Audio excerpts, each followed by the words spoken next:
Maritzburg is, well, they call it Sleepy Hollow.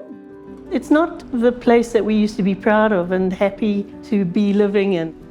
Everybody is tense and frustrated because there's lawlessness and there's potholes and there's not power and data's not working, so it actually compounds what is already a challenging time to live in. My name is Philippa Manning. I'm the Executive Director of Pietermaritzburg Mental Health. Pietermaritzburg Mental Health offers a wide range of services to the community of Pietermaritzburg and the outlying areas. We have residential facilities, including a frail care service, and our protective workshop. We call it our employment program, but it involves 3 protective workshops scattered around the town, and we are obviously trying to upskill people with disabilities and allowing them to keep themselves busy and happy and fulfilling their dreams. And then our big social work team provides services in the community to families, individuals.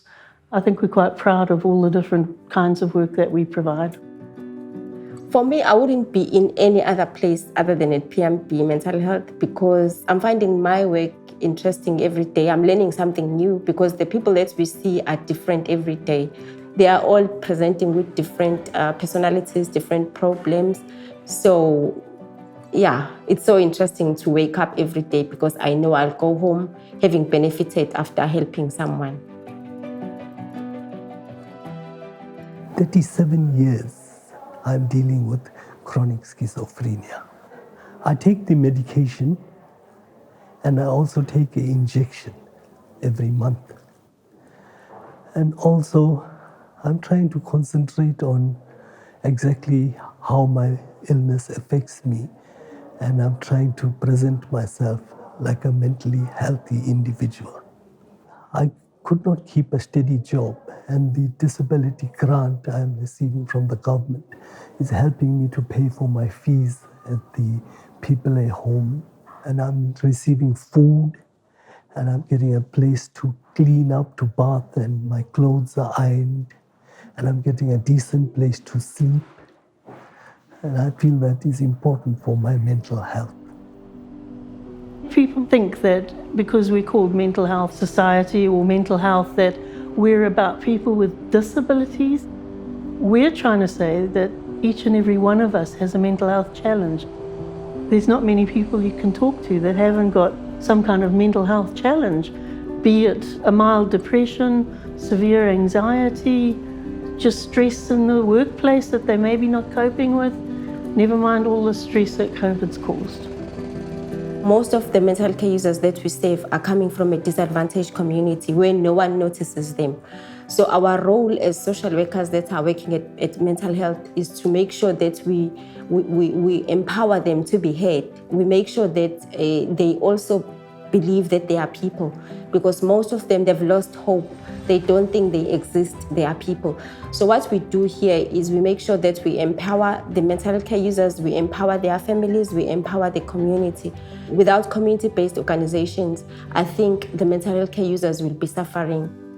Even now, those that we don't know, those that haven't come into our doorstep, we still believe that they need us. And that is why the social workers are going out into the community and doing awareness programs. And we were making sure that the community is aware of the resources that are available. We have reached so many families, and I think the government have entrusted us to be the ones to do that.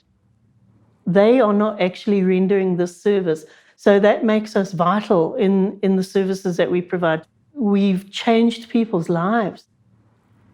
There's so many more out there that need our help.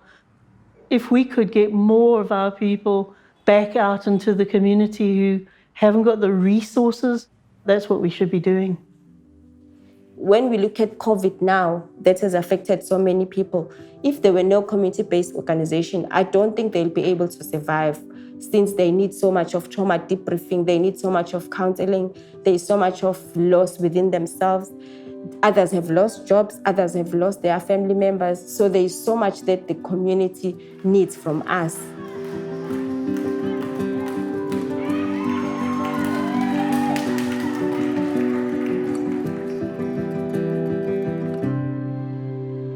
We're meeting this morning with our advocacy movement, which is the representatives of mental health care users that are within the Pietermaritzburg area. And we are so excited because we haven't met for the whole year due to COVID-19.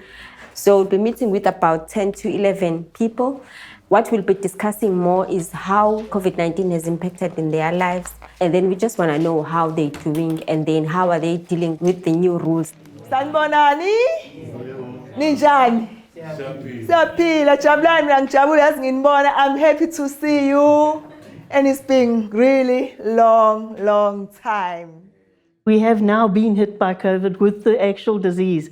But right up until recently, we were just dealing with the huge anxiety and fear of how COVID would affect us. People out there have died. People out there are hurting. People out there are isolated and fearful. And the saddest part is so many of our service users don't really know why this is such a difficult time. They just know they don't like it.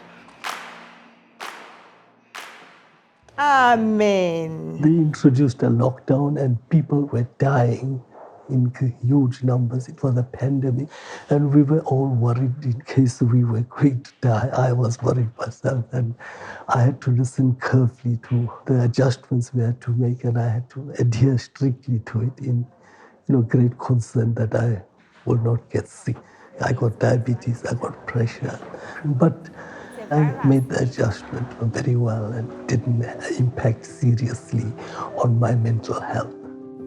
We've lost funding, we've lost income, we've lost donors, and on top of that, we've had to continue to buy extra PPEs, buy extra sanitizers and gowns and all the crazy stuff that you have to buy for COVID. So it has hit us hard.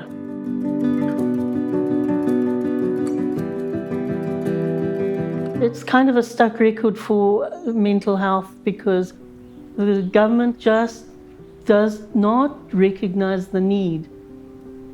We're doing fantastic work on, I call it the smell of an oil rag. We should be proud of the work that we do, but we're scraping the barrel here. We could be doing so much more.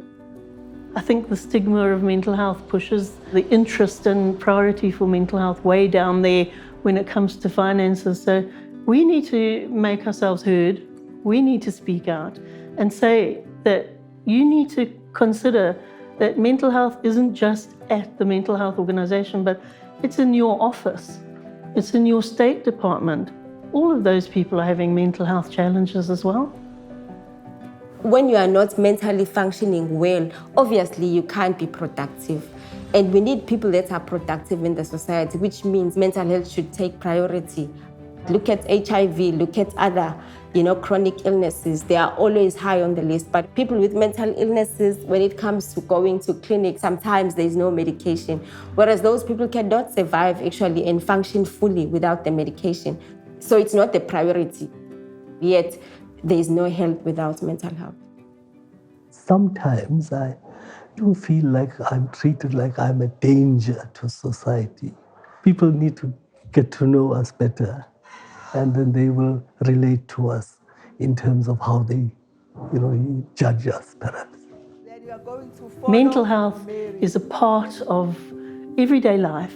And when you get to know people with disabilities and challenges, your whole outlook on life is blown away when you start to see what these people can do in their lives with their disability. It's heartening and soul warming. They just need to be given that chance. This horrible world that causes so much stigma and separation from who's normal and who's not, that would improve and we could all live in a different kind of world. We should concentrate on our mistakes and correct ourselves.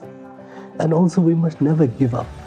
Most of the success stories that are on the radio and the TV, they always say, don't give up, there's always hope.